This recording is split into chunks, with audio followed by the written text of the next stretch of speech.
पहिल्यांदा लातूरमध्ये आपलं बीजेपीच्या वतीनं हार्दिक हार्दिक स्वागत आहे. धन्यवाद. आणि आल्या आल्या कामाचा धुमधडाका उठवला आहे म्हणून मला कळालं. मी आज आलो तुमच्यापर्यंत.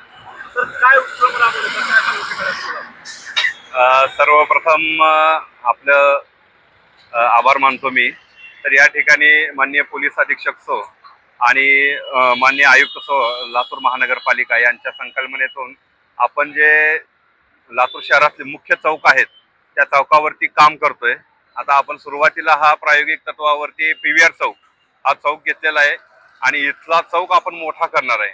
आणि जे आजूबाजूला चौकामध्ये जे काही अतिक्रमण झालेलं आहे ते अतिक्रमण काढून जो फ्री लेफ्ट एक संकल्पना आहे माननीय पोलीस अधीक्षक सो लातूर यांच्या विचारांमधून ती संकल्पना पुढे आलेली आहे. आणि यासाठी माननीय उपविभागीय पोलीस अधिकारी श्री समीर सिंह साळवे सर यांनी अतोनात प्रयत्न घेतलेले आहेत. तर त्यांच्या नेतृत्वामध्ये शहर वाहतूक शाखा लातूर यांच्याकडून चौक मोठे करण्याचं काम चालू आहे. त्यासाठी आपण आता फ्री लेफ्ट हा जो बघत असाल आपण, तर या पद्धतीनं आपण फ्री लेफ्ट करून देत आहोत. त्याचबरोबर जे सिग्नल आहेत सिग्नल आपण ते काढून घेऊन सेंटरला बसवणार आहे, जेणेकरून लांबच्या वाहनांना ते सिग्नल दिसतील.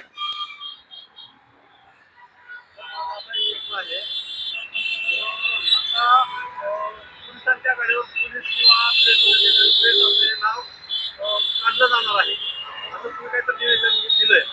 ते काय कितपत खरं आहे, काय सांगू शकाल? नाही, बरोबर आहे. आता आपण ज्या पोलीस असतील किंवा प्रेस असतील ज्या खाजगी वाहनं वापरत आहेत त्या खाजगी वाहनावरती पोलीस किंवा प्रेस लिहू नये असं ते माननीय उच्च न्यायालयानं नाराजी व्यक्त केलेली आहे. आणि त्या बाबतीमध्ये माननीय अपर पोलीस आयुक्त यांनी दंडात्मक कारवाई करण्याबाबतचे निर्देश पोलिसांना दिलेले आहेत.